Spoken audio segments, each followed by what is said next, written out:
Good afternoon everyone. आज हम लोग तीसरे क्लास की तरफ बढ़ रहे हैं रिलेशंस के। मतलब आज आधा क्लास आधा घंटा हम लोग रिलेशंस पे बात करेंगे और उसके बाद फिर हम लोग फंक्शन पे इन कर जाएंगे। ठीक है, तो स्टार्ट करते हैं। चलिए,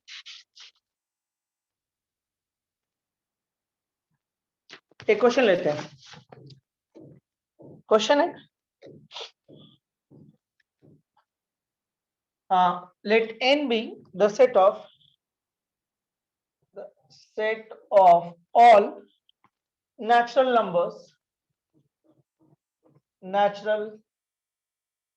numbers and let R be a relation in n defined by R आपके पास है पेयरिंग के फॉर्म में आता है। Okay, A is a multiple of B. Show that R is reflexive, okay, and transitive, but not symmetric.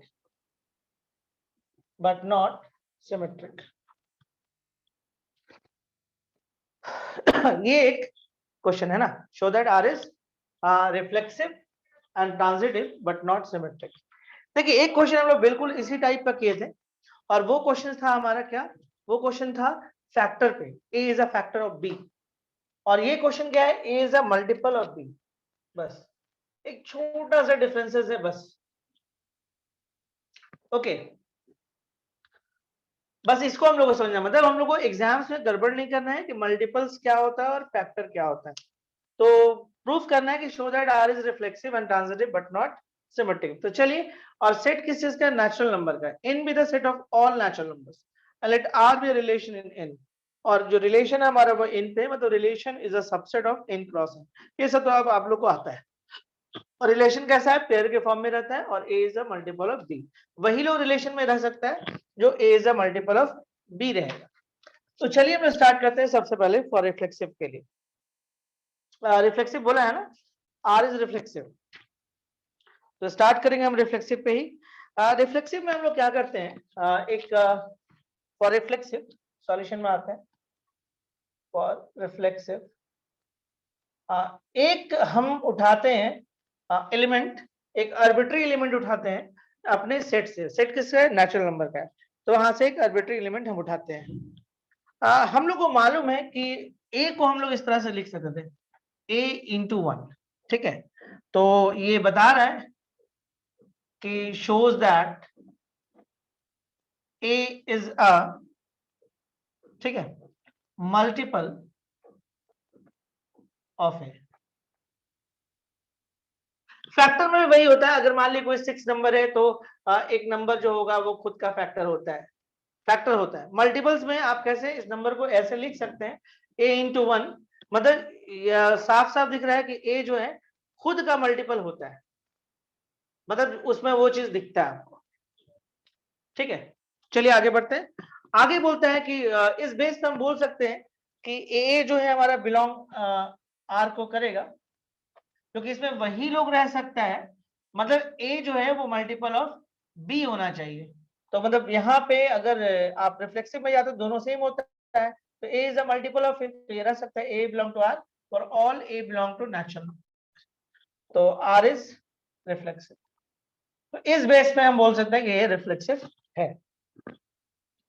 और जहां तक हम लोग फैक्टर पे किए थे, तो फैक्टर में वही बात हुआ था कि एक नंबर खुद का फैक्टर होता है, तो इस तरह से एक नंबर खुद का मल्टीपल्स भी होता है। ओके, आगे बढ़ते हैं। हम लोगों को ये बोलता है कि ट्रांजिटिव भी है लेकिन सिमेट्रिक नहीं है। तो चलिए पहले हम लोग सिमेट्रिक पे ही कर लेते हैं। For symmetric, okay, for symmetric हम एक सेट लेते हैं। देखिए, सिमेट्रिक में बोलता है नॉट, तो बेसिकली कोशिश करते हैं कि कोई एग्जांपल ले लें हम लोग। ठीक है, तो हम लोग एक इस तरह से पेयर उठाते हैं जो रिलेशन को बिलोंग कर रहे हैं, तो 6 2 बिलोंग टू आर कर लेते हैं, 6 2 बिलोंग टू आर। देखिए यहाँ पे क्या लिखता है, A is a multiple of B, A is a multiple of B. तो देखो 6 को आप लिख सकते थे, 6 क्या है, इज अ मल्टीपल ऑफ 2। देखो 6 क्या है, मल्टीपल ऑफ 2 है। लेकिन अगर 2,6 लिखिएगा तो क्या 2 मल्टीपल ऑफ 6 आएगा? नहीं आएगा। 6 जो है वो मल्टीपल ऑफ क्या है, 2 है। देख लीजिए 6 को हम 2 के फॉर्म में लिख सकते हैं, 2 into 3 करके लिख दिए तो हो गया 6। तो 6 को हम 2 के फॉर्म में लिख सकते हैं। लेकिन अगर आप इसका रिवर्स करिएगा और सोचिएगा हम 2 को क्या करें, ठीक है, 6 के फॉर्म में लिखें, तो पॉसिबल नहीं। तो 6 2 belong to R, but 2 6 does not belong to R. ठीक है, 2 is not a multiple of, 2 is not a multiple of 6। तो बेसिकली बोल सकते हैं कि R is not symmetric. I think ये दो पार्ट क्लियर हुआ, जल्दी से बोलिए हाँ ना बोलिए, फिर आगे बढ़ते हैं। फैक्टर और मल्टीपल्स के फर्क को समझना है, फैक्टर किसको बोलते हैं, मल्टीपल्स किसको बोलते हैं। ठीक है, 6 को हम 2 के फॉर्म में लिख सकते थे चाहते तो, लेकिन हम 2 को 6 के फॉर्म में नहीं लिख सकते हैं, जबकि सारा जो सेट है वो नेचुरल नंबर में बिलोंग कर रहा है। ठीक है, तो R इज नॉट सिमेट्रिक। चलिए हम लोग आगे बढ़ते हैं। एक और बचा हुआ ट्रांजिटिव पे, जगह नहीं है तो हम रिफ्लेक्सिबल मिटा देते हैं, जगह नहीं है यहाँ पे तो रिफ्लेक्सिबल वाले पार्ट को मिटाएंगे। देखिए समझने में कोई दिक्कत नहीं है, जितना पढ़ाएं आप उसको तरीके से पढ़ लीजिएगा तो क्वेश्चन बनाने में कोई दिक्कत नहीं आएगा। ट्रांजिटिव में आते हैं। फॉर ट्रांजिटिव, ट्रांजिटिव ट्रांजिटिव में क्या होता है, A B belong to R and B C belong to R. For all A B C belong to natural number. हम लोग यहाँ पे क्या करते हैं, दो पेयर उठाते हैं अपने रिलेशन से। ठीक है, इसका क्या मतलब हुआ, इसका मतलब हुआ कि A is a multiple of B। अगर ये रिलेशन से आया तो A मल्टीपल ऑफ B होगा, and here B is a multiple of C। A is a multiple of B and यहाँ पे B is a multiple of C। तो देखो A को हम B के फॉर्म में लिख सकते हैं, इसका मतलब तो A is equal to B M ले लीजिए, एंड सिमिलरली B को हम लिख सकते हैं, यहां पे देखिएगा B को हम लिख सकते हैं N इंटू सी। ठीक है,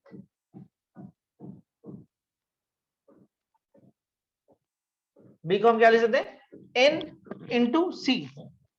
उम्मीद करते हैं कोई दिक्कत नहीं आना चाहिए। अब देखिए हम थोड़ा सा इसको लेके चलते हैं, तो A is equal to B M है आपके पास, B का वैल्यू यहां से लिख लीजिए एन सी एम, यहाँ पर एम एन को एक साथ ले लीजिए और ये सी।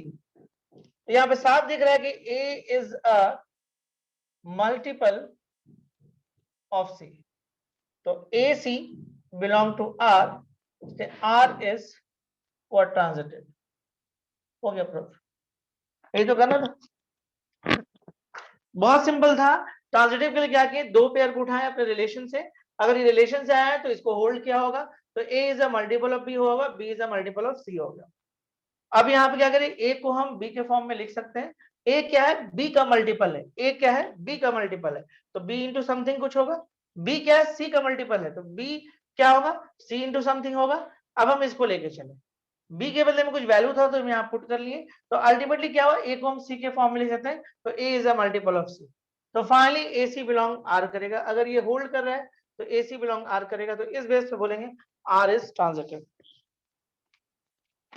ओके, कोई परेशानी किसी भी टाइप का? ठीक है, अब जो क्वेश्चन सब आ रहे हैं थोड़ा सा ध्यान दीजिएगा, कॉन्सेंट्रेट करिएगा, नहीं तो गलती हो सकता है। ठीक है, बिठा रहे हैं इसको, क्लियर कर रहे हैं बोर्ड को।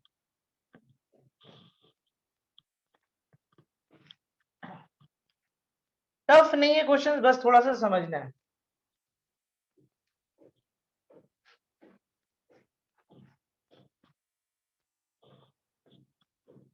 चलिए अगले क्वेश्चन में आ रहे हैं, is very very important for board exams. जो अगले क्वेश्चन पे हम लोग बात करने जा रहे हैं, तो थोड़ा सा आप लोग ध्यान दीजिएगा। क्वेश्चन है,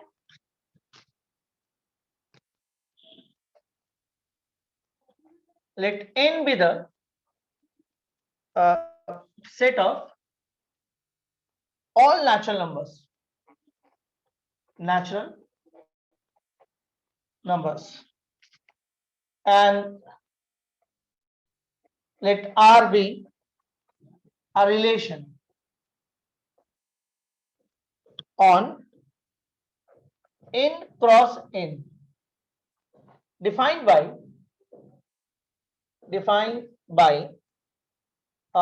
AB, RCD, AD is equal to BC. Show that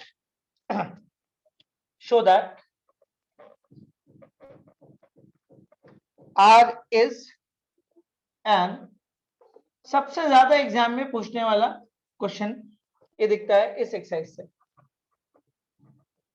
question पहले आप लिख लो या समझ लो, पढ़ लो, फिर बात करते हैं।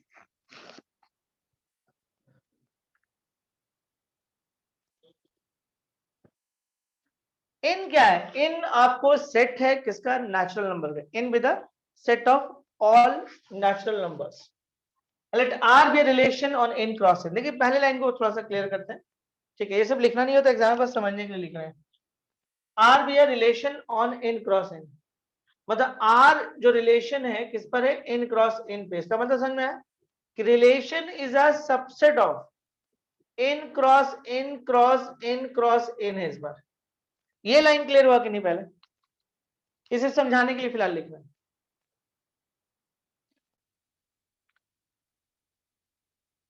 जल्दी बोलिए। देखिए रिलेशन और इन क्रॉस इन है। इससे पहले क्या आता था याद करिए? इससे पहले आपका आता था रिलेशन ऑन इन आता था, तो हम क्या बोलते थे? Relation is a subset of N cross N लिखते थे। इस बार क्या आ रहा है? आराम से देखिए, आराम से समझिए। इससे पहले वाले जो क्वेश्चन, बस देखिए इस क्वेश्चन को आपको समझना बहुत जरूरी है। अगर आप इस एक्सरसाइज इस क्वेश्चन को समझ के नहीं जाते हैं तो फिर मुश्किल है। इसलिए लास्ट डे इस क्वेश्चन को नहीं लिए कि थोड़ा सा फ्रेश दिमाग से हम लोग इस क्वेश्चन को करेंगे। टफ नहीं है बिल्कुल, बस समझना है। देखिए इससे पहले आप कोई भी क्वेश्चन जब बनाते थे तो क्या मिलता था? रिलेशन ऑन एन या रिलेशन ऑन एस, ऐसे आता था। याद करिए, जैसे रिलेशन इन एस या रिलेशन ऑन एस ऐसे आता था। इसका मतलब क्या होता है? Relation is a subset of S cross S. But यहां पे देखिए एन क्या है? सेट है नेचुरल नंबर का। R be R relation on N cross N, मतलब इस बार रिलेशन जो है इस पर है, एन पर नहीं है, इस पर है। तो इसका मतलब है, आप खुद सोचिए, अगर एन को हम ऐसा ले लें 1 2 3 ऐसे ले लें, तो एन क्रॉस एन आपके हिसाब से क्या आएगा? 1 1 1 2 1 3 ऐसा आएगा। अब देखिए, अब अंदाजा लगाइए, अगर एन क्रॉस एन ले लें तो कैसा आएगा? 1 1 रिलेट टू 1 1। अब इसको हम कैसे लिखेंगे? आप जैसे इसमें ऐसे लिख दे तो इसमें ऐसे ऐसे ऐसे नहीं लिखा जाता है। जब एन क्रॉस एन और एन क्रॉस एन करें तो इसको ऐसे नहीं लिखते हैं हम लोग, 1 1 1 2 ऐसे नहीं लिखते हैं, तो हम इसको ऐसे लिखते हैं। अब क्या करेंगे? 1 1 रिलेट टू 1 2, 1 1 रिलेट टू 1 3। आप ये ध्यान दीजिए कि आपका जो सेट कैसा आएगा। देखिए नेचुरल ऐसा है, एन क्रॉस एन ऐसा है, एन क्रॉस एन कैसा होगा? ऐसा आएगा। तो रिलेशन किसका सबसेट है? इसका है। तो रिलेशन में कैसा एलिमेंट आएगा? कुछ इस तरह का आएगा। फिर से हम रिपीट कर रहे हैं। देखिए नेचुरल का सेट ऐसा है, इन क्रॉस इन करेगा तो ऐसा आएगा, इन क्रॉस इन करिएगा मतलब इसका 2 बार आप क्रॉस कर रहे हैं, मतलब इसको आप ऐसे भी समझ सकते, यानी कि आप क्या कर रहे हो? इसको 2 बार क्रॉस कर रहे हो, तो 1 1 1 2 1 3 ऐसे कर रहे हो। तो जब आप इसको अगर 2 बार क्रॉस करोगे तो ये इसके साथ जाएगा तो ऐसा आएगा, ये इसके साथ जाएगा तो ऐसा आएगा, ये इसके साथ जाएगा तो ऐसा आएगा, फिर ये वैसे ही इसके साथ चलते जाएगा, बहुत सारे एलिमेंट आएगा। तो अल्टीमेटली इसको ऐसे ना लिख के हम लोग ऐसे लिखते हैं। तो रिलेशन किसका सबसेट है? इसका नहीं है। रिलेशन इस पर है, मतलब सबसेट किसका होगा, ऐसा होगा। मतलब रिलेशन में कैसा एलिमेंट मिलेगा, इस तरह का मिलेगा। इसमें भी कंडीशन है कि रिलेशन में मिलेगा तो ऐसा, लेकिन ये ग्रुप वही वाला आ सकता है जो इस तरह का होल्ड करे, पहला और आखिरी का मल्टीपल और इसका मल्टीपल बराबर आना चाहिए। यहां तक क्लियर है?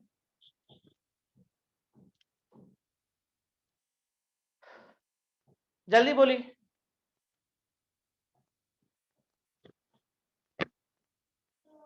ये क्लियर होना बहुत जरूरी है ना। तो बुक्स में जो लिखा हुआ आपको मिलेगा ना वो ऐसा मिलेगा, तो इसको देख के घबरा मत जाइएगा, ठीक है। तो रिलेशन किस पर है, ध्यान देगा, relation on N cross N है।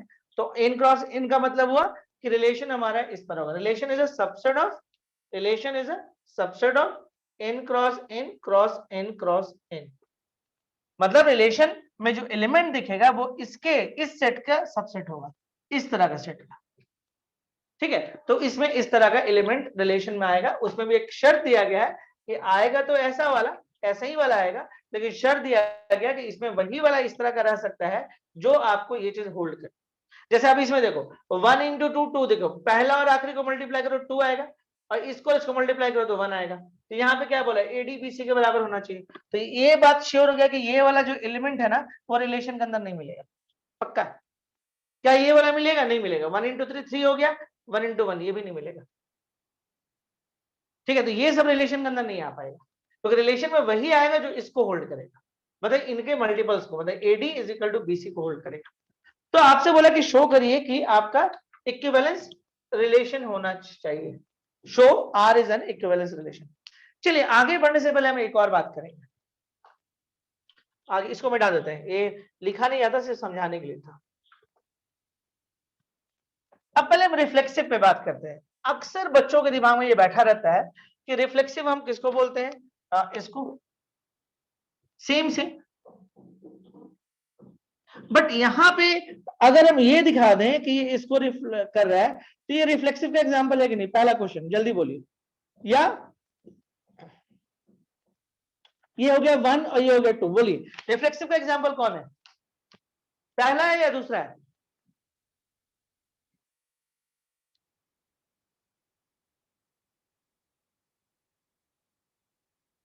सिर्फ 3 लोगों ने जवाब दिया है। रिफ्लेक्सिव का एग्जांपल पहला है या दूसरा है? कुछ एक बच्चे ने दिया बोथ, दोनों, और पहला बोथ। फिर कुछ बच्चों ने बोथ बोला है। अब बोथ वाला आंसर ज्यादा आ रहा है, 4 लोग बोथ दे दिए आंसर, 5 लोग एग्जैक्टली बोथ। गलती मत करिएगा। देखिए रिफ्लेक्सिव वाला में, देखिए रिफ्लेक्सिव वाला क्या होता है, रिफ्लेक्सिव का होता है, ध्यान से देखिएगा, जब आप ऐसे लिखते हो, देखो देखो आप, जैसे आप रिलेशन ऑन नेचुरल करो, तो relation is a subset of N cross N करते थे आप। तो इन क्रॉस में कैसे 1 1 1 2 1 3 2 2, तो आप इसको रिफ्लेक्सिव का एग्जांपल इसको समझते थे। कैसे इसको समझते थे, इसको समझते थे कि जब आप इन क्रॉस इन किए होगे 1 2 3, और यहां भी क्रॉस करके 1 2 3 किए होगे, तो ये सेम सेम जब ग्रुप बनाया होगा, तो आप इसको इस तरह का, ये वाले पार्ट को रिफ्लेक्सिव बोल रहे हो। लेकिन इमेजिन करो कि जब आप इन क्रॉस इन और इन क्रॉस इन कर रहे हो, तो आप तो ऐसा वाला ग्रुप को कर रहे हो। तो जैसे आप यहां पे क्या कि सेम सेम सेम सेम, ध्यान दो, यहां और यहां का सेम, तो इन क्रॉस इन करोगे तो भैया ये और ये रिलेट टू 1 1, सेम सेम। फिर 1 2, देखो इसका 1 2 रिलेट किया 1 2 से, तो ये भी तो रिफ्लेक्स, ये सेम सेम नहीं हुआ। अरे हम इसको ऐसे ना लिख के, ऐसे ना लिख के हम ऐसे लिख रहे हैं कि मतलब इस सेट का एलिमेंट इससे रिलेट कर रहा है। तो रिफ्लेक्सिव वाले केस में सिर्फ ये वाला नहीं होगा, आपको सिर्फ ये देखना है कि यहां पे और यहां पे अगर सेम होगा तो रिफ्लेक्सिव कहलाएगा, ये भी रिफ्लेक्सिव है। कई बच्चे यहां पे गलती करते हैं एग्जाम में, उनको लगता है ये रिफ्लेक्सिव कैसे होगा, लेकिन ये रिफ्लेक्सिव है। आप ध्यान से देखिए, आप रिफ्लेक्सिव कब बोलते हैं, जब एक सेट का, जब आप क्रॉस करते हो उसी सेम सेट के साथ, और जब ये और ये सेम बनता है तो आप रिफ्लेक्सिव बोलते हो, जब अलग बनता है तो नहीं बोलते हो। जब सेम बनता है तो फिर से रिफ्लेक्सिव होता है। इसका 2 और इसका 2 मिलके जब बना तो रिफ्लेक्सिव बोले। तो यहाँ पे तो इस तरह का नंबर नहीं आ रहा ना, इसमें 1 2 मिलेगा, इसमें भी 1 2 मिलेगा, तो जब ये इससे रिलेट करेगा तो ये रिफ्लेक्सिव एग्जांपल हुआ कि नहीं हुआ? Is it clear? सेट कौन सा पकड़ो वो देखो, सेट इस बार ये वाला है, इसमें कैसा एलिमेंट आ रहा है, इसमें पेयरिंग एलिमेंट आ रहा है, इसमें भी कैसा एलिमेंट आ रहा है, इसमें भी पेयरिंग एलिमेंट आ रहा है, ठीक है। और अब आप उसको रिलेट कर रहे हो, मतलब क्रॉस कर रहे हो, तो ये रिलेट किससे करेगा, इससे करेगा। ये रिलेट किससे करेगा, यही हम ये ले ले 1 1 रिलेट टू 1 2, तो ये रिफ्लेक्सिव नहीं है, अलग हो गया। 5 2 रिलेट टू 5 2, हाँ ये रिफ्लेक्सिव है, क्योंकि यहाँ का एलिमेंट यहाँ का एलिमेंट सेम सेम हो गया, तो ये रिफ्लेक्सिव है। एक सेट में ये एलिमेंट पड़ा हुआ था, एक सेट में ये, दोनों का क्रॉस किए और हमारा रिलेशन इसी का सबसेट है, तो ये दोनों सेम हुआ है, इसलिए हाँ ये आपको रिफ्लेक्सिव एग्जाम्पल है। बट ये रिफ्लेक्सिव का नहीं एग्जाम्पल, मतलब इस तरफ वाला और इस तरफ वाला सेम होना चाहिए फॉर रिफ्लेक्सिव। उम्मीद करते हैं यहां तक बात आपको समझ में आया होगा। अब सवाल ये कि लिखा कैसे जाए एग्जाम में, इतना बात तो हम समझे हैं कि समझने में हमको प्रॉब्लम नहीं हो इस क्वेश्चन को, इसीलिए इस क्वेश्चन को लास्ट डे नहीं किए थे।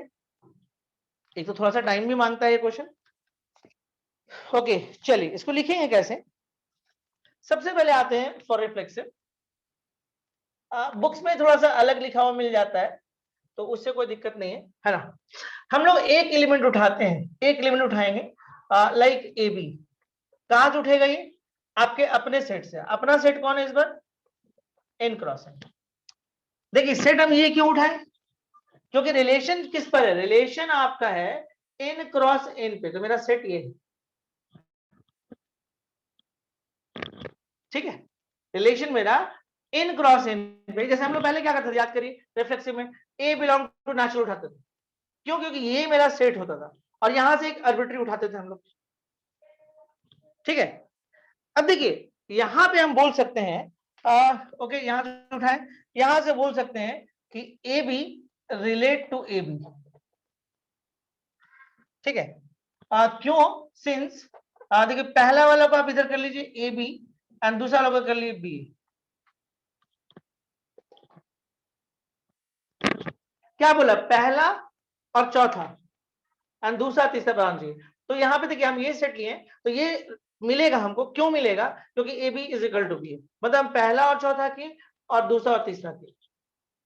और डिस्ट्रीब्यूटिव तो फॉलो करता है, आगे पीछे हम लिख सकते हैं मल्टीपल से, हम चाहे तो बी को पहले कर सकते हैं, तो B A is equal to B A तो हो ही जाएगा, उतना लिखने का जरूरत नहीं है, बट ठीक है। तो अब आप लिख सकते हैं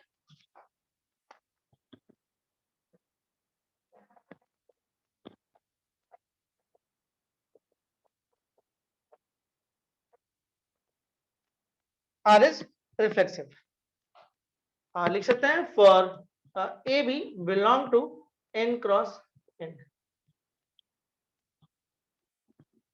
समझ में आया, हाँ ना करिएगा तभी आगे बढ़ेंगे।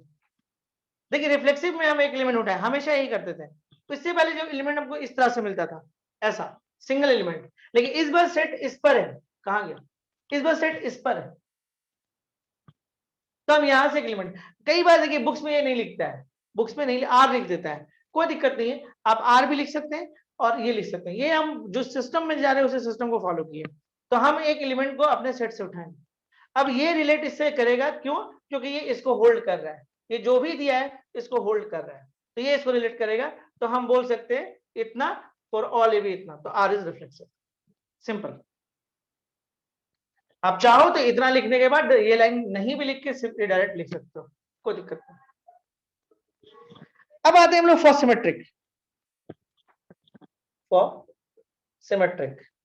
सिमेट्रिक में क्या होता था याद करिए, सिमेट्रिक में हम एक सेट पूरा उठाते थे अपने रिलेशन से, और अपने रिलेशन से आप उठाइएगा तो कैसा उठेगा, इस टाइप का उठेगा।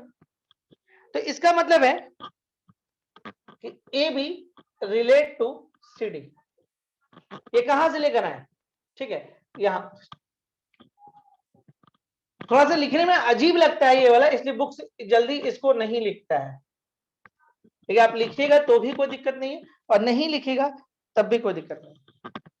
अब देखिए क्या है, समझिएगा बात को, ये यहां से उठाए, कहां से उठाए, अपने रिलेशन से उठाए। अगर आपका मन ना मान रहा है तो आप इसको लिख सकते हैं, कोई इशू अगर ये यहां से आया है तो ऑफ कोर्स देखिए AD is equal to BC तो होगा।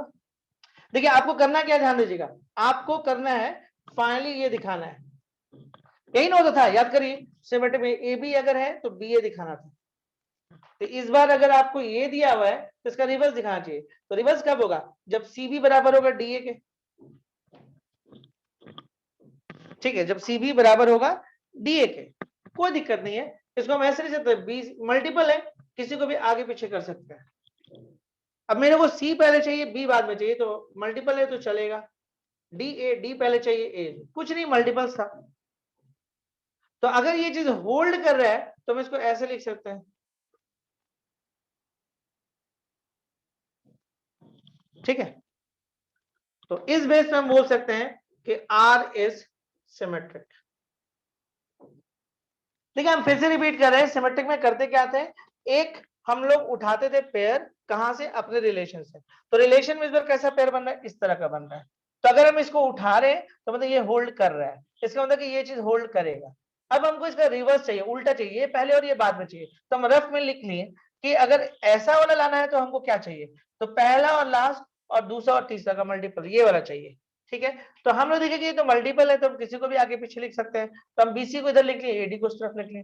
अब देख रहे हैं सी पहले होना चाहिए बी बाद में होना चाहिए, तो बीसी को सी बी तो लिख ही सकते थे, एडी को डी लिख सकते थे। अगर किसी चीज को हम ऐसे लिख सकते हैं तो इसके हिसाब से हम ऐसे लिख सकते हैं। तो इसका ये मतलब हुआ कि ये आपको रिलेशन में मिलेगा, इसलिए R is symmetric. Is it clear, फटाफट फटाफट, क्लियर, बढ़ते आगे है ना, चलिए।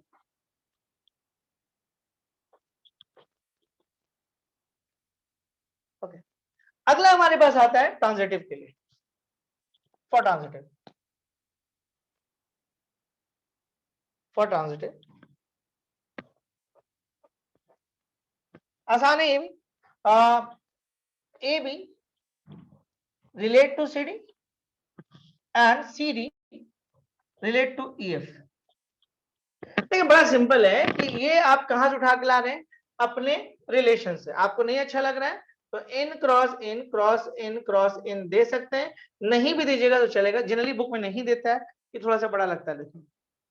इसका ये मतलब हुआ कि देखिए आपको क्या करना है, ध्यान से देखिएगा, इसको लिख सकते हैं आप एडी, अगर ये रिलेशन से उठाया तो इसको होल्ड करेगा, और इसको भी अगर रिलेशन से उठाया तो ये भी होल्ड करेगा। देखिए फाइनली आपको क्या निकालना है, रफ में हम देखते हैं, रफ देखते हैं। फाइनली हमको लाना है कि ए बी रिलेट करना चाहिए ई एफ से, तो इसका मतलब कि A F is equal to BE चाहिए हमको, ए एफ चाहिए ना। एक काम करते हैं, ए के साथ एफ चाहिए तो हम इन दोनों को मल्टीप्लाई कर देते हैं, A D and C F is equal to B C and D, इधर वाले को इधर से और इधर वाले को इधर से। अब मेरे को चाहिए ए एफ चाहिए, तो हम ए एफ को एक साथ कर लेते हैं और डीसी को हम एक साथ कर लेते हैं। यहाँ पे मेरे को बीई चाहिए तो बी और ई को मल्टीपल है, अपना अपना जगह चेंज कर सकता है, सी डी एक साथ कर सकता है। ऑफ कोर्स यहां से दिख रहा है कि सी डी और सी डी कैंसिल हो जाएगा, तो A F is equal to B हो जाएगा। अगर A F is equal to B हो जाएगा तो इसका मतलब है कि ए बी रिलेट टू आपका हो जाएगा ई एफ, और A F is equal to B यहां से आ जाएगा, तो इसलिए R is transitive. Is it clear, ये जैसे मल्टीपल्स में है ना, ये वाला एडिशन में भी मिल जाता है। जैसे आपको ये दिख रहा है ना, A D is equal to B C, तो A plus D is equal to B plus C भी दिख जाता है कभी कभी किसी क्वेश्चन में। उम्मीद करते हैं ये क्वेश्चन आपको समझ में आया होगा।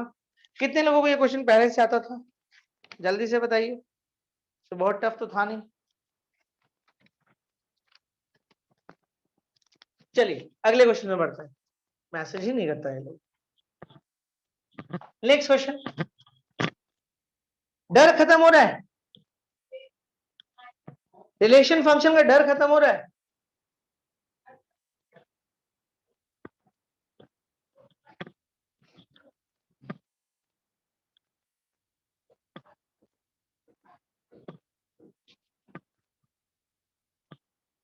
कुछ लोग वीडियोस डालने के बारे में बोले, में 1-2 दिन में डाल देंगे वीडियो, है ना। अच्छा अभी भी थोड़ा थोड़ा है प्रियनाल का, ज्यादा भी डर दूर नहीं हुआ है। चलिए आप क्वेश्चन आते हैं। If R1 and R2 be two equivalence relation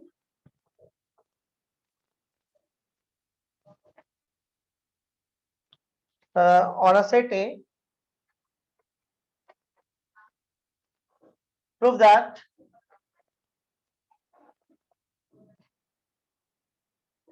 again important, R1 intersection R2 is also an equivalence relation on A.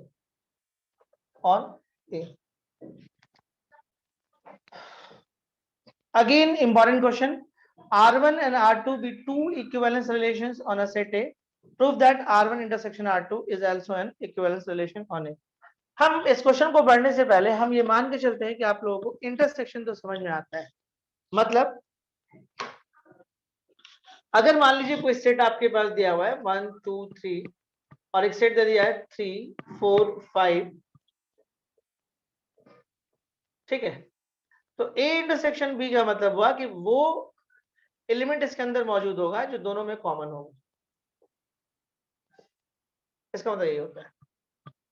तो हम ये मान के चलते हैं कि इंटरसेक्शन का कंसेप्ट आपको समझ में आता है क्योंकि उसी पे बेस ये क्वेश्चन होगा। R1 के बारे में क्या बोलता है? पहले R1 जो है बोलता है कि इक्विवेलेंस है। थोड़ा सा रफ वर्क कर लेते हैं फिर हम लोग काम में आएंगे। अच्छा, इसका मतलब है कि R1 रिफ्लेक्सिव है, सिमेट्रिक है और ट्रांजिटिव है। इसका मतलब यही हुआ। R2 के बारे में यही बात बोलता है कि ये इक्विवेलेंस है। इसका मतलब कि ये भी रिफ्लेक्सिव, सिमेट्रिक और ट्रांजिटिव। तो आपसे बोल रहा है कि प्रूफ करें कि R1 इंटरसेक्शन R2 भी आपको इक्विवेलेंस रिलेशन ए पर होगा। अच्छा, R1 जो है किस पर है? R1 ए पे है, तो R1 is a subset of A cross A होगा। R2 is a subset of A cross, sorry हाँ, subset of A cross A होगा।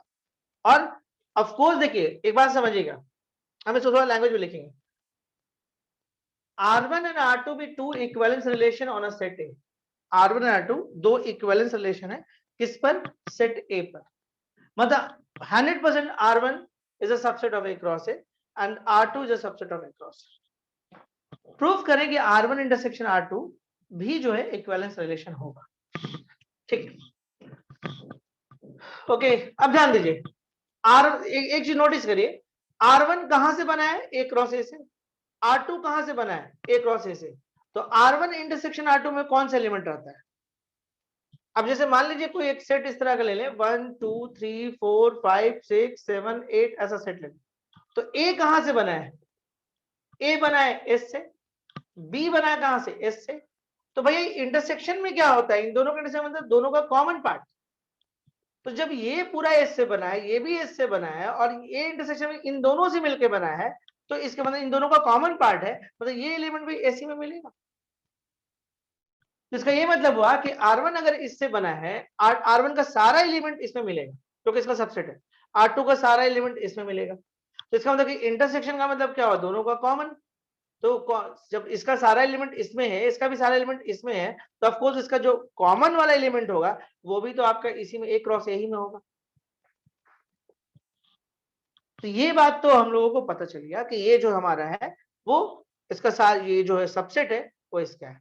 अब हमको ये प्रूफ करना होगा कि ये इक्विवेलेंस भी है साथ। अभी पहले हम क्या दिखाएं कि R1 क्या है? Subset of A cross A. यहाँ पे लिखा है R1 and R2 be two equivalence relation on a set A. मतलब R1 is a subset of A cross and R2 is also a subset of A cross। तो of course R1 intersection R2 is also a subset of A cross A ही होगा, क्योंकि इसमें जो भी element होगा इन दोनों का कॉमन एलिमेंट। एक बार जब ये हम दिखा दे रहे हैं उसके बाद हम लोग इक्विवेलेंस पे बढ़ेंगे। चलिए इसको थोड़ा सा लिख लेते हैं, हम लोग लिखना पड़ता है। ओके, देखिए सॉल्यूशन में आइए। Let R1 and R2 be two equivalence relation on a set A, then R1 is a subset of A cross A, R2 is a subset of A cross A. तब इस base पे हम बोल सकते हैं कि R1 intersection R2 is also a subset of A cross A. पढ़ने क्या लिखे हैं, R1 और R2 with two equivalence relation on a set A. ये तो वही लाइन हुआ जो था यहाँ पे. तब हम बोल सकते हैं कि R1 is a subset of A cross A, R2 is a subset of A cross A, which implies that R1 intersection R2 is subset of A cross A. तो इससे क्या हुआ, इससे क्या पता चला, इससे पता चला कि R1 intersection R2 is a relation on A. Question था कि R1 और R2 be two equivalence relation on a set A. अब देखिए कोई भी चीज, देखिए आपको इक्विवेलेंस किसको प्रूफ करना है, पहले वो देखो, आपको इक्विवेलेंस किसको प्रूफ करना है. तो पहले आपको पता करना होगा ये जो भी रिलेशन है किस पर है, कौन से सेट पर है, ये पता करना पहले जरूरी है. यहाँ पे हमारे पास डायरेक्ट नहीं दिया था कि ये किस सेट पर है. R1 और R2 के बारे में दिया है, ये R1 और R2 जो है सेट ए पर आपको है, इसका जो रिलेशन है वो सेट ए पे है, मतलब ये सबसेट ए क्रॉस ए का होगा. लेकिन जो इंटरसेक्शन के कंसेप्ट से हमको समझ में आ गया कि R1 में जो भी एलिमेंट है या R2 में जो भी एलिमेंट है वो इसमें इससे आया हुआ है, तो of course R1 intersection R2 मतलब इन दोनों का कॉमन, तो वो भी आपको कहां से आएगा, इसी से आएगा. तो इससे मालूम पड़ गया कि R1 इंटरसेक्शन R2 ये जो भी सेट है वो रिलेशन किस पर करेगा, ए पे करेगा. अब हम आते हैं रिफ्लेक्सिव पे. फॉर रिफ्लेक्सिव देखिए इस लाइन का पूरे इसमें इस्तेमाल होना है भरपूर. ये लाइन का जो पहला लाइन है उसका भरपूर हम लोग को हेल्प लेंगे लगभग हर चीज प्रूफ करने में. रिफ्लेक्सिव में आते हैं. फॉर रिफ्लेक्सिव ठीक है, रिफ्लेक्सिव में क्या होगा आपको पता है ना कि R1 क्या है, इक्विवेलेंस रिलेशन. तो R1 is reflexive and R2 is reflexive. ठीक है, इसका ये मतलब कि R1 अगर रिफ्लेक्सिव होगा तो AA belong to R1 and AA also belong to R2. देखो अब हम रिफ्लेक्सिव में क्या कर रहे हैं कि R1 देखो साफ साफ है कि R1 जो है हमारा, R2 जो हमारा दोनों रिफ्लेक्सिव है, क्योंकि दोनों इक्विवेलेंस दिया हुआ है. इसका मतलब कि R1 अगर रिफ्लेक्सिव होगा तो इस तरह का एलिमेंट R1 में मिलेगा, और R2 अगर रिफ्लेक्सिव होगा तो इस तरह का एलिमेंट मिलेगा. तो जब ये वाला एलिमेंट R1 में भी मिल रहा है और R2 में भी मिल रहा है तो of course AA belong to R1 intersection R2 common में मिलेगा, क्योंकि ये एलिमेंट इसमें भी है और ये एलिमेंट इसमें भी है तो इसके कॉमन में मिलेगा. तो इस बेस पे हम बोल सकते हैं कि R1 intersection R2 is reflexive. ये समझ में आया, जल्दी बोलिए.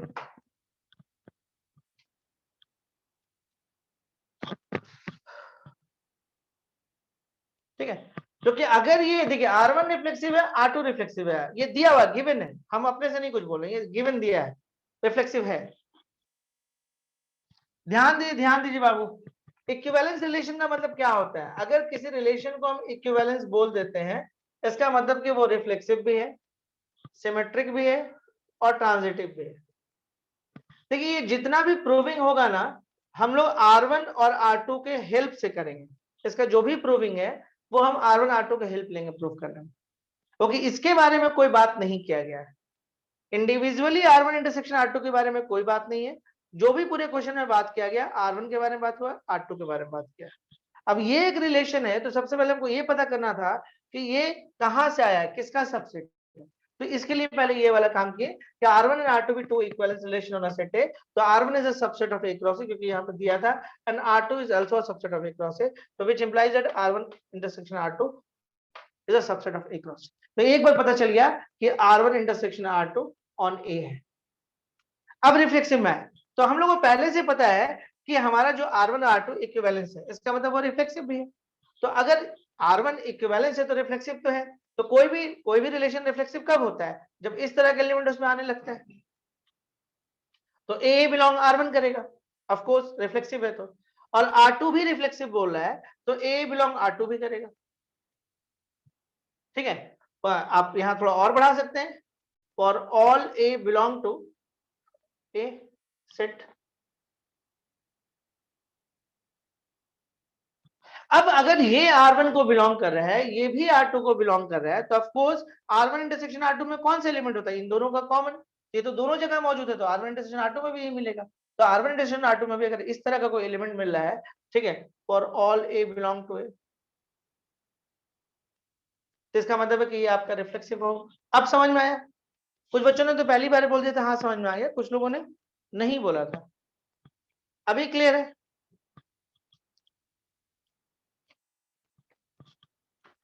निधि, कोई और?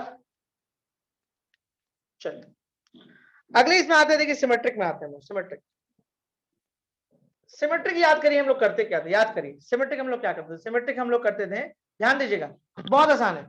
सिमेट्रिक में हम एक सेट उठाते हैं, मतलब एक ऑर्डर्ड पेयर उठाते हैं। तो देखिए हम लोग उठा रहे हैं यहां से A B belong to R1 intersection R2, एक पेयर को हम उठाएं R1 इंटरसेक्शन R2 से।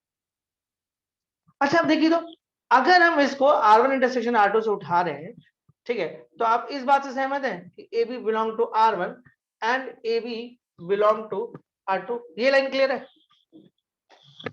अगर मान लीजिए कि ये जो एलिमेंट है या जो भी ऑर्डर्ड पेयर है वो इसको बिलोंग कर रहा है,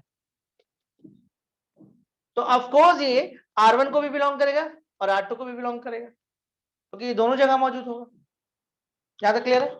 अब देखिए गिवन है, अब ध्यान से देखिए, गिवन है कि R1 and R2 are symmetric, ये दिया हुआ है, हम नहीं बोल रहे हैं, दिया हुआ कि इक्विवेलेंस है।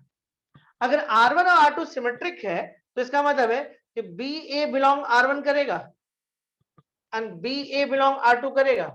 देखिए सिमेट्रिक हम कैसे करें, एक ऑर्डर्ड पेयर हम अपने रिलेशन से उठा रहे हैं, रिलेशन हमारा कौन है, ये वाला, उठा लिए। अगर यहां से उठाया है तो भैया सीधा सीधा बात है कि ये ऑर्डर्ड पेयर R1 R2 दोनों में मिलेगा, क्योंकि इसका कॉमन है, तो ये यहां से मिल गया हम लोग को। और दिया हुआ कि R1 R2 सिमेट्रिक है, सिमेट्रिक है इसका मतलब कि इसको हम पलट सकते हैं। तो अगर कोई एलिमेंट R1 को बिलोंग कर रहा है और ये R2 को बिलोंग कर रहा है, तो इसका मतलब है कि ये जो है R1 इंटरसेक्शन R2 को भी बिलोंग करेगा। तो इसका ये मतलब हुआ कि R1 intersection R2 is symmetric. Clear?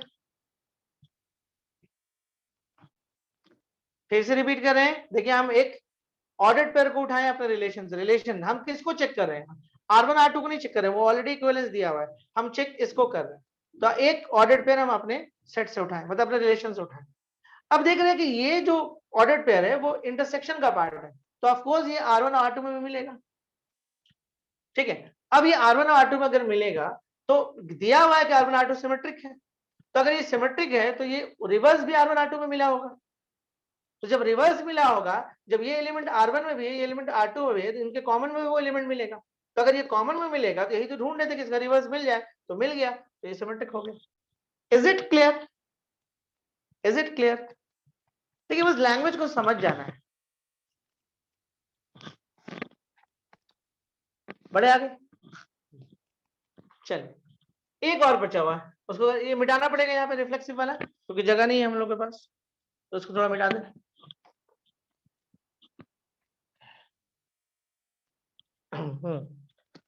अगले ट्रांजिटिव में आते हैं, for transitive.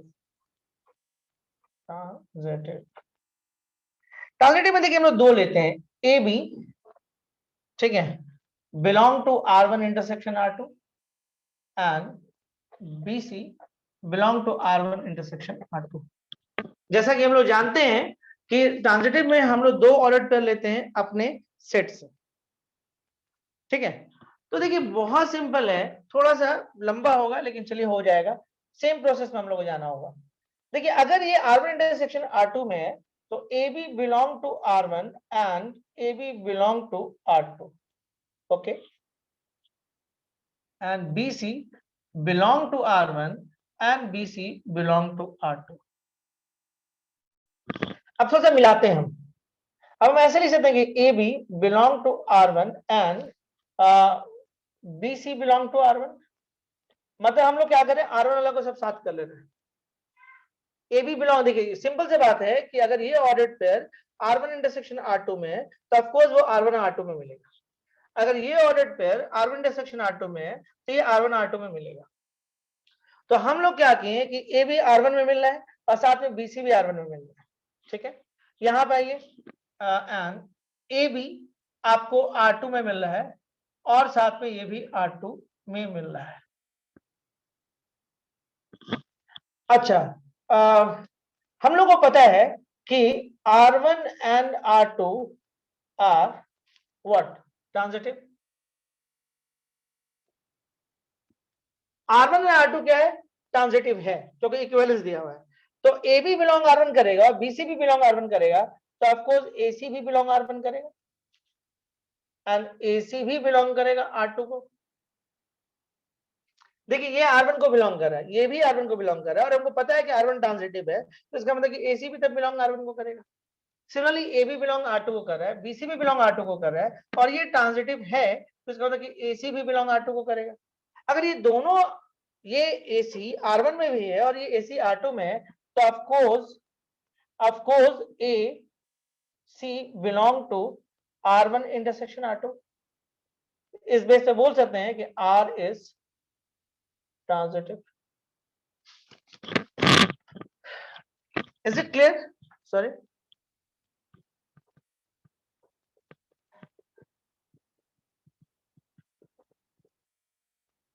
so it's an equivalence relation. So it's an equivalence relation. Is it clear? कोई दिक्कत? जल्दी बोले।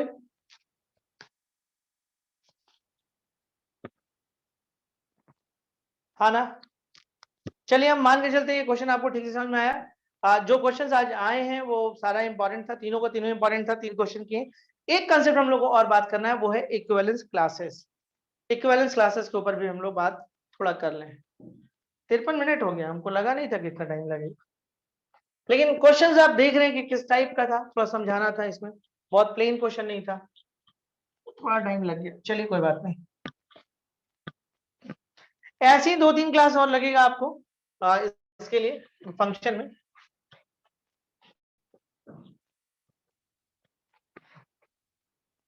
थ्योरेटिकल है पूरा। चलिए एक लाइन लिख लीजिए, फिर हम इसको समझाते हैं क्या है equivalence classes. Okay,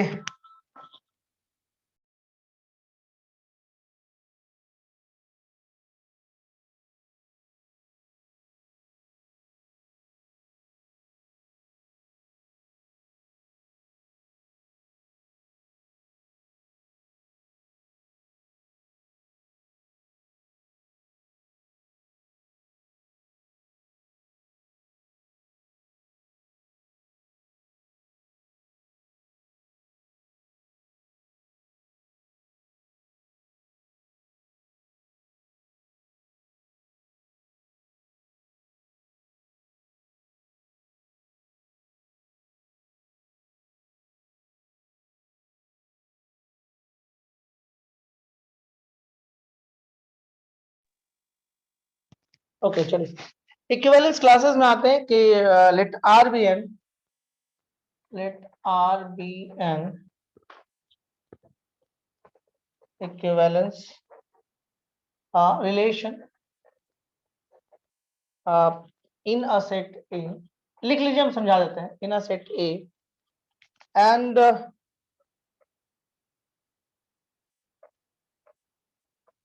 let A belong to A belong to A, then the set of all those elements of A, ये क्वेश्चन आजकल आता है अटैच होके, which are related to A, ठीक है,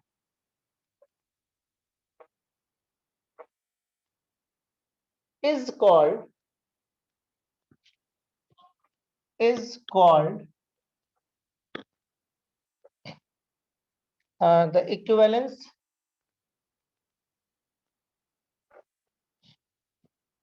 class determined by A,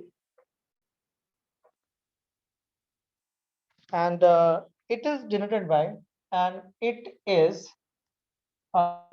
denoted by A. आप लिख लो,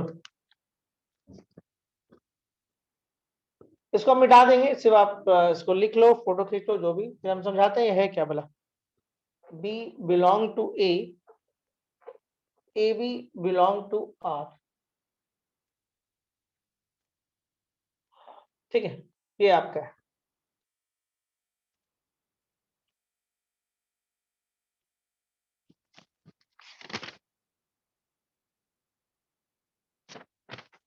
चलिए इक्विवेलेंस क्लासेस में बोलता है let R be an equivalence relation in a set A.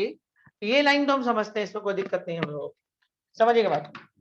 ये लाइन हम बिल्कुल समझते हैं, क्या है, let R be an equivalence relation in a set A and let A belong to A. R क्या है, इक्विवेलेंस रिलेशन है किस पर, सेट ए पे, और ए कोई एलिमेंट होगा जो आपको सेट को बिलोंग करेगा। Then the set of all those elements of A, फिर बोलता है then the set of all those elements of A which are related to A is called the equivalence class determined by A and denoted by A. I think समझ में नहीं आया होगा, कितने लोगों को समझ में आया, नहीं आया होगा, और कोई जिसको समझ में आया हो? ये देखिए ये अटैच करता है क्वेश्चन, नहीं आया कोई बात नहीं, कोई दिक्कत नहीं है, आपके पास ये लिखा हुआ होगा, मतलब अभी है, ठीक है। आप एक क्वेश्चन कराते हैं, फिर हम आपको समझाते हैं, फिर आपको समझ में आएगा, ठीक है। मेरे पास तो मौका नहीं होगा कि हम पीछे पलट के फिर यहाँ पे आके फिर समझा पाए, लेकिन आपके पास कॉपी में लिखा होगा तो आप देखिएगा क्या हम बोलना चाह रहे हैं। हम फिर से हल्का से एक बार रिपीट करते हैं, फिर क्वेश्चन आते हैं। R be an equivalence relation in a set A, let R be an equivalence relation in a set A and let A belong to A belong to A। कोई R है जो equivalence already है, ये equivalence है, समझते हैं कहानी को पहले, और किस पर, कौन से सेट पे, R ऑन A पे है, मतलब R is a subset of A cross है। सेट मेरा कौन है, कोई A है, इसमें कोई A एक एलिमेंट होगा, let A belong to A। तो बोलता है set of all those elements, बोलता है इसमें और भी कई एलिमेंट होगा, ठीक है, elements of A which are related to A, जो इस A से रिलेट होगा।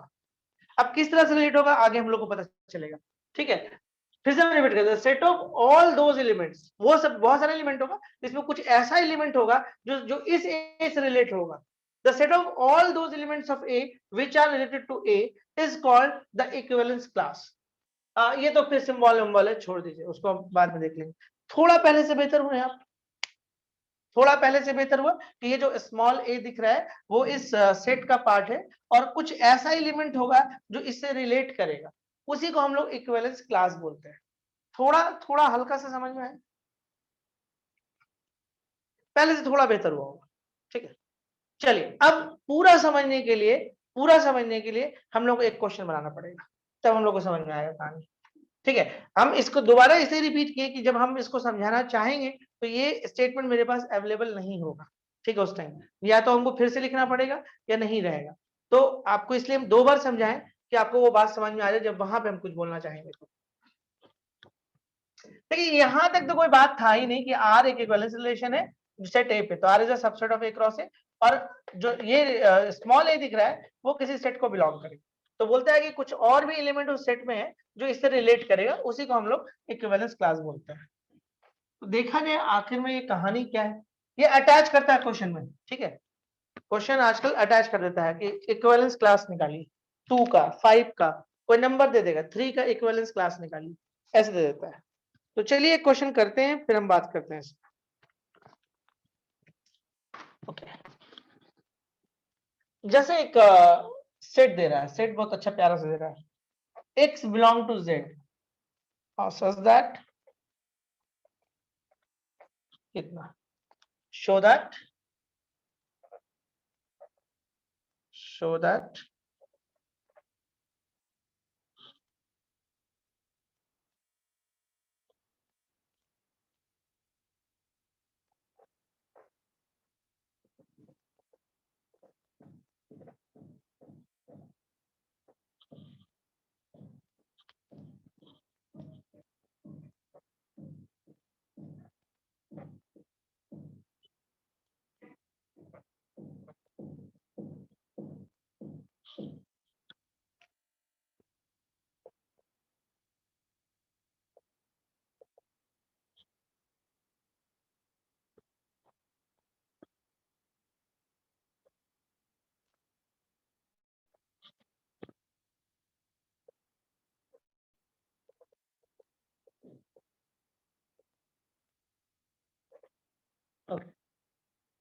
देखिए एक सेट है ए जो कि इंटीजर को बिलोंग कर रहा है और वो 0 से 12 है।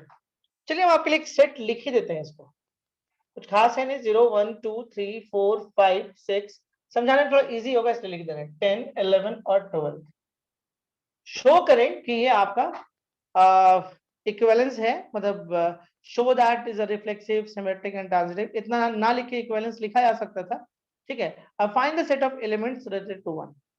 ये जो लास्ट लाइन आया है ना, यही इक्विवेलेंस क्लास, ये जो आखिरी लाइन आया है इसको हम लोग बाद में समझेंगे। Find the set of elements related to 1, यही इक्विवेलेंस क्लास। तो इक्विवेलेंस क्लास जो निकालने आपको देता है उससे पहले ये बोलता है कि प्रूफ करो कि इक्विवेलेंस है कि नहीं। इक्विवेलेंस क्लास तभी निकलेगा जब हम इक्विवेलेंस निकाल लेंगे, ठीक है। तो हमको नहीं लगता बहुत ज्यादा मेहनत करना होगा इसमें, रफली बात कर लेते हैं, है ना, रफली बात करते हैं। जैसे हमारे पास जो पेयर है वो कुछ इस तरह का है, बहुत मेहनत नहीं करेंगे इस क्वेश्चन में हम, इज अ मल्टीपल, क्योंकि हम लोग इक्विवेलेंस प्रूफ करना जानते हैं। तो देखो रिफ्लेक्सिव में क्या करते हैं, ए बिलोंग टू ए करते, ए माइनस ए करते, देखो पेयरिंग में रहता है, ए माइनस ए करते 0 आता है, और 0 4 से 4 का मल्टीपल है, डिविजिबल है, सब है, तो रिफ्लेक्सिव तो है, रिफ्लेक्सिव तो हो गए, खत्म कहानी। देखिए हम बहुत प्रॉपर नहीं लिख रहे हैं, चलेगा ना, बहुत प्रॉपर नहीं लिख रहे, चलेगा। रिफ्लेक्सिव में क्या करते हैं, एक एलिमेंट हम लोग लेते हैं, ओके, एक एलिमेंट लेते हैं और हम लोग क्या दिखाते हैं रिफ्लेक्सिव में कि ए बिलोंग करना चाहिए आपके रिलेशन में। तो यहाँ पे ए बी के लिए कौन सा है, ये दिया हुआ है ए बी, यहाँ पे है ए बी के लिए ऐसा होना चाहिए था, ए के लिए क्या होगा, ए माइनस ए, और 0 होगा, 0 का मॉड 0 ही आएगा, और जो भी आएगा वो मल्टीपल ऑफ 4 होना जरूरी है। तो भाई 0 को मल्टीपल ऑफ 4 लिख सकते हैं, इसलिए रिफ्लेक्सिव है। अब सिमेट्रिक में आइएगा तो देखिए A B belong to R, इसका क्या मतलब हुआ, इसका मतलब हुआ कि a minus B is multiple of 4 है। तो अगर माइनस निकाल लो तो b minus A is multiple of 4, mod अपना काम करेगा तो फिर b माइनस ए आएगा, इज अ मल्टीपल ऑफ 4, तो b a belong to r।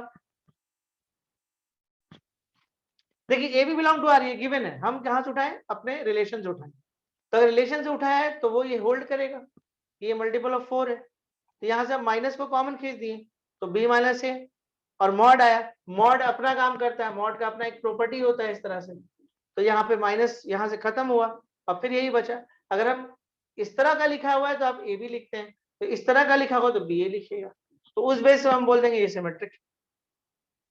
Transitive में आएंगे तो A minus B, sorry, A B and B C belong to R, इसका मतलब कि A minus B, okay, and B minus C is a multiple of 4, multiple of 4, ठीक है। अब a minus B and b minus C is a multiple of 4 होगा। अब इस case में देखिए थोड़ा सा दिक्कत है, क्या दिक्कत है कि मॉड है, ठीक है। ऐसे आपको पता है कि अगर ये मल्टीपल ऑफ 4 और ये मल्टीपल ऑफ 4 है तो उसका एडिशन भी मल्टीपल ऑफ 4 आएगा। बट हाउ टू रिप्रेजेंट, इसको हम लोग कैसे रिप्रेजेंट कर सकते हैं, ये थोड़ा सा एक दिक्कत वाला बात। तो a माइनस बी को आप लिख लो 4 m1 और b माइनस सी को लिख लो 4 m2। तो अगर a माइनस बी, अब देखो ना इसको आप ऐसे लिख सकते थे, a minus B plus B minus C, ऐसे लिख लो, ठीक है। और अगर आप इसका मॉड हटाओगे तो कितना हो जाएगा, इसका मॉड हटाओगे तो a minus B is equal to plus minus 4m1, तो मतलब यहाँ पे प्लस माइनस 4m1, यहाँ भी प्लस माइनस 4m2, तो प्लस माइनस 4 को निकाल लो, m1 प्लस माइनस m2, तो ऑफकोर्स ये जो भी है 4 का मल्टीपल तो है ही, इतना बात तो समझ में आ गया, विच इज मल्टीपल ऑफ 4। ये मॉड के कारण थोड़ा सा लिखने में दिक्कत हो गया हम लोग, अगर ये मॉड नहीं होता तो आसानी से ऐड करते, बी से बी कटता है, ए माइनस सी आता है, ए सी बिलोंग टू आर बोल देते हैं, लेकिन मॉड के कारण क्या हुआ कि हम डायरेक्ट ऐड नहीं मार सकते, कोई भी मॉड इस तरह से ऐड नहीं होता है, किसी मॉड को हम ऐसे ऐड नहीं कर सकते हैं, गलत है। तो देखिए अगर ये एक बात तो क्लियर है कि ये रिलेशन को बिलोंग कर रहा है, तो मतलब मल्टीपल ऑफ 4 है, तो इसको हम 4m1 लिख दिए और ये भी 4m2 हो जाएगा, ठीक है। अब यहाँ पे a minus B is equal to plus minus 4m1, mod हटाते हो तो क्या होता है याद करो, a is equal to plus minus B होता है, तो यहां से ये हटाएं और यहां से ये खुद से हम अपने से ले लिए, ये a माइनस सी को डिनोट कर सकता था, देखो ये a माइनस सी को ऐसे डिनोट कर सकते हैं हम, इसको हम ऐसे लिख रहे हैं, इसको ऐसे लिख रहे हैं, तो अल्टीमेटली a माइनस सी क्या आ रहा है, 4 का मल्टीपल आ रहा है, तो इस बेस पे हम बोलेंगे कि AC जो है हमारा बिलोंग आर करेगा। यहां तक समझ में आया, आर इज ट्रांजिटिव, क्लियर याद है। देखिए यहाँ पे जो भी प्रूविंग हुआ है वो मॉड के प्रॉपर्टी के हेल्प से किया है, ठीक है। चलिए हम लोग आगे बढ़ते हैं, हम लोग इक्विवेलेंस क्लास पे आते हैं। अगला क्वेश्चन है find the set of elements related to 1, इसका क्या मतलब हो, ठीक है। देखिए 1 के लिए आप क्या करिएगा, मिटा रहे हैं इसको, पूरा बोर्ड क्लियर करेंगे हम।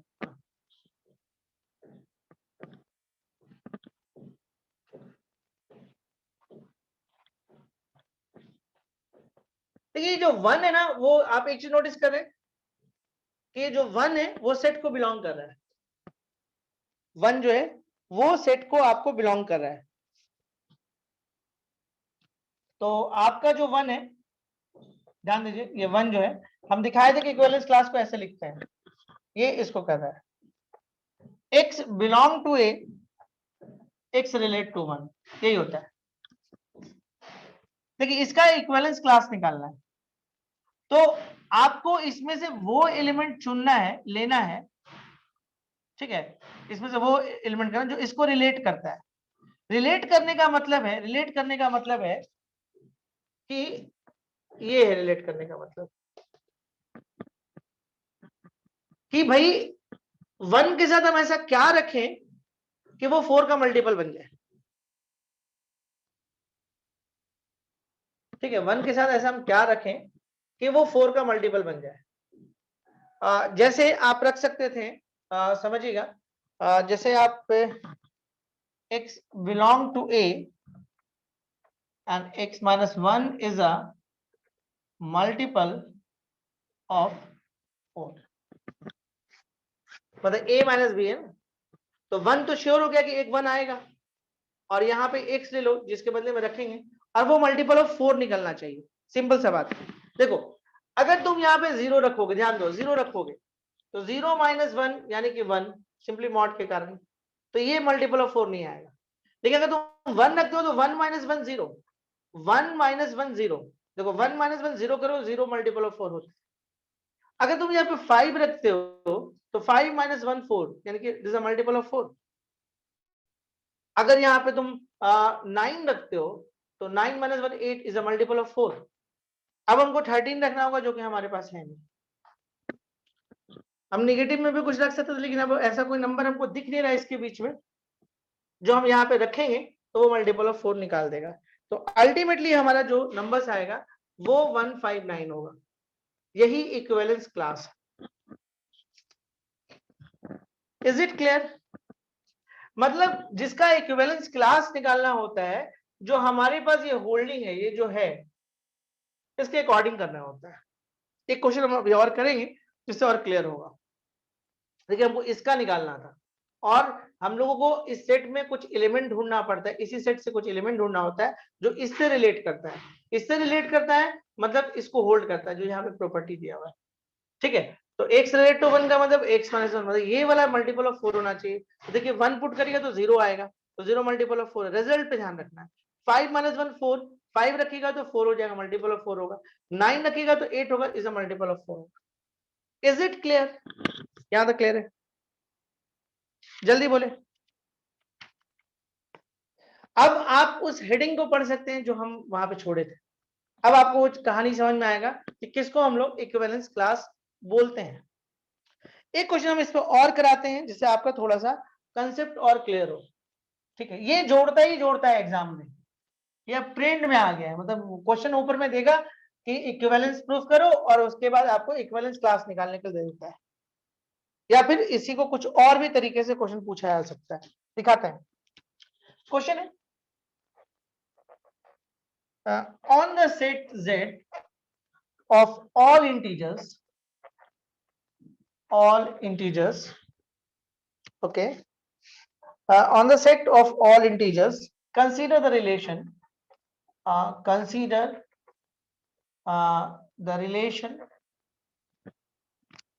okay, consider the relation R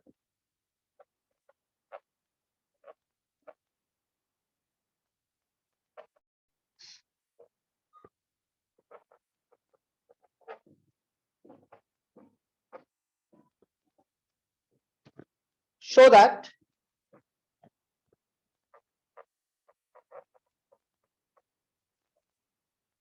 R is an equivalence relation on Z. इसके आगे क्वेश्चन बोलता है कि also find the partition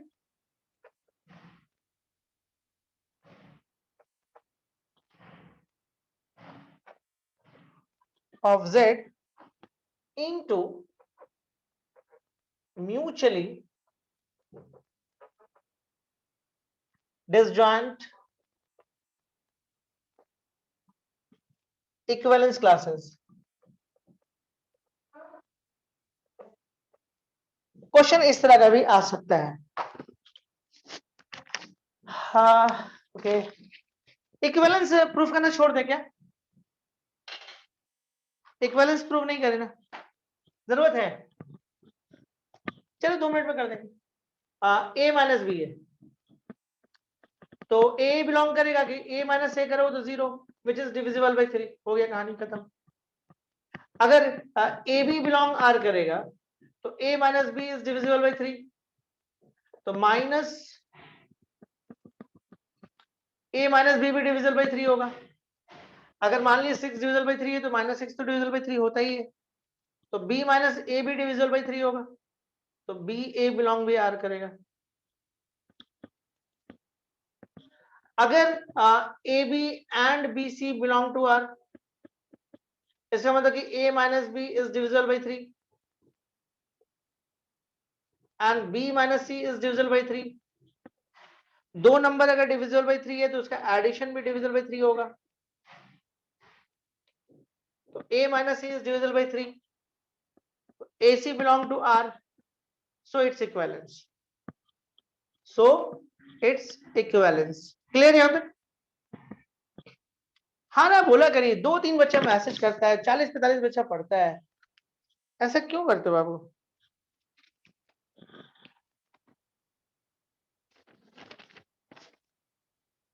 चलिए बढ़ते आगे। उम्मीद करते हैं यहां तक बात आपको समझ में आ गया होगा।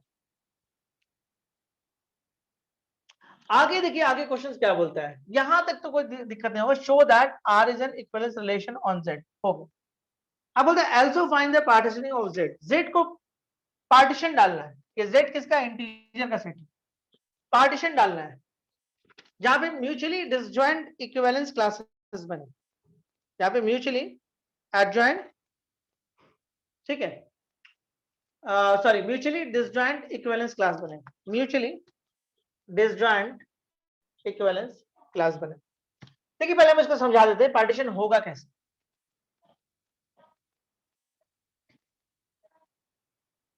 देखिए a माइनस बी में अगर रिजल्ट कैसे कैसे आ सकता है, देखो यहां पे बोलता है विच इज डिविजिबल बाई 3। देखिए अगर किसी भी नंबर को अगर 3 से डिवाइड करते हो तो क्या क्या बच सकता है, 1 बचेगा रिमाइंडर में, 2 बचेगा, ओके, 3 बचेगा, 1 2 बचेगा और 0 बचेगा। जैसे 3 को आप 3 से कर देते हो तो कट के कितना बचा, 0। 3 को 4 से करते हो, ध्यान से देखोगे तो 1 बच रहा है, और 3 को अगर तुम 5 से करते हो तो 2 बच रहा है, और 3 को अगर 6 से करते हो तो फिर से 0 आ जा रहा है। मतलब आपको क्या क्या मिल रहा है, 0 1 2, फिर से रिपीट चालू हो जाता है। देखो आपको 0 मिलता है, 1 मिलता है, 2 मिलता है। तुम किसी भी नंबर को 3 से डिवाइड करो, किसी भी नंबर को, एनी नंबर, तो यहाँ पे डिविजिबल बाई 3 का बात चल रहा है, तो किसी भी नंबर को तुम डिवाइड करो, या तो आपको 0 मिलेगा, या तो 1 मिलेगा, या तो आपको 2 मिलेगा। आप जहां 7 जाओगे तो फिर से 1 मिलेगा। तो मतलब एक बात तो क्लियर है कि किसी भी नंबर को अगर 3 से डिवाइड करते हो तो आपको 0 1 और 2 मिलता है। तो बोलता है कि आप अपने z को पार्टीशन डालो। कैसे पता चला, इससे पता चला कि किसी भी नंबर को अगर 3 से आप डिवाइड करोगे तो क्या क्या बचेगा, तो एक तो 0 बचेगा, एक 1 बचेगा, और एक 2 बचेगा। इसी का हम लोगों को इक्विवेलेंस क्लास निकालना, और कोई नंबर नहीं होगा, खुद से सोचो, और कोई नंबर थोड़े होगा। अगर कोई नंबर किसी भी नंबर को 3 से डिवाइड करोगे तो 0 मिलेगा, 1 मिलेगा, 2 मिलेगा, और क्या मिलेगा, और तो कोई नंबर मिलेगा नहीं। तो अब आपको ये सोचना है कि आपको कैसे कैसे मिलेगा। अब आपको देखो यहां से, अब आपको यहां पे ये देखना है कि 0 कब कब मिलेगा। मतलब ये जो इंटीजर वाला जो है, z आपका क्या पूरा इंटीजर है, 3 से डिवाइड करो तो कौन कौन से नंबर को तुम डिवाइड करोगे कि 0 मिल जाएगा। ठीक है, वो आपको देखना है। मतलब आपको ये देखना है कि इसको होल्ड करना चाहिए, इसको आपको होल्ड करना चाहिए। तो देखो 0 कब कब मिलेगा, जब आप -6 ले लो, -3 लिख लो, 0 लिख लो, 3 लिख लो, 6 लिख लो।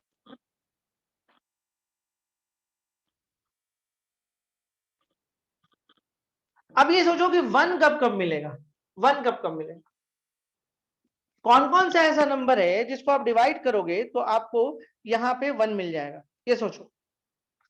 तो -5 -2 -1, -5 -2 -1, नहीं -1 नहीं होना चाहिए, -5 -2 +1 होना चाहिए। 3 दिन के डिफरेंस में 4 7। देखो 4 को अगर तुम डिवाइड करते हो 3 से तो आपको मिल जाएगा, 7 को डिवाइड करते हो 3 से तो आपको मिल जाएगा। मतलब आपको यहाँ पे ये देखना है कि x -1 is divisible by 3।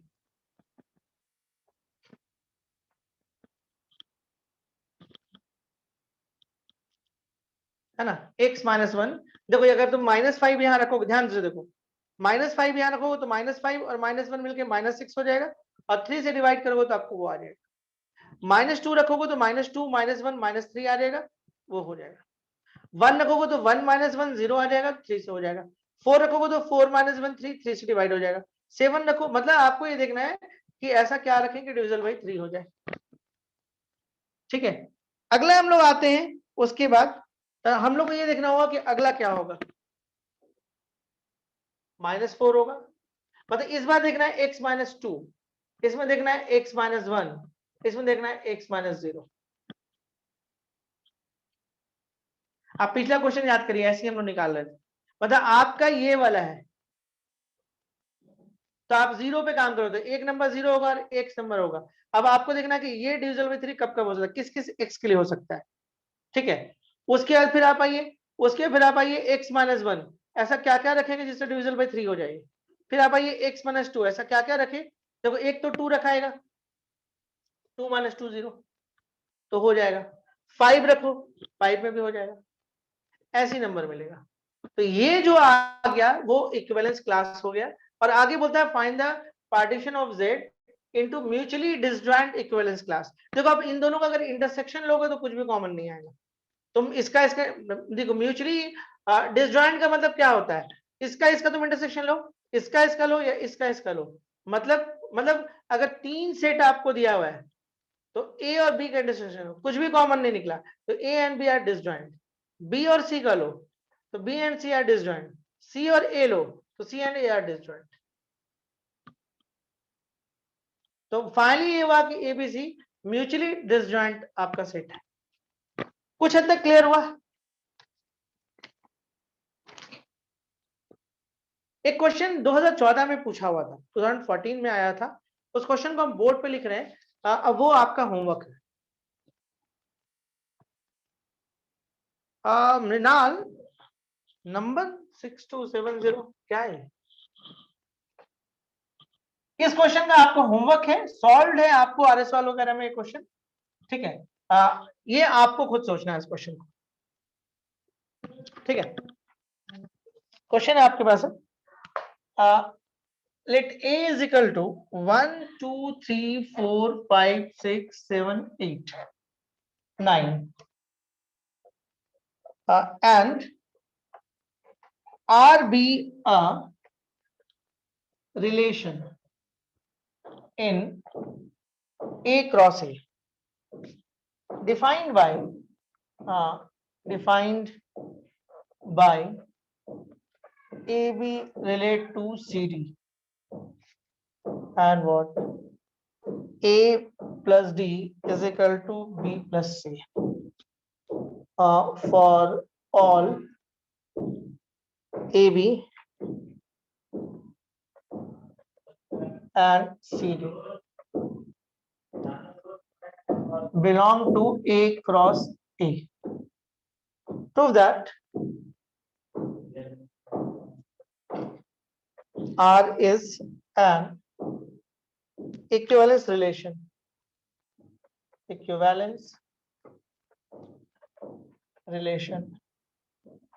Also obtain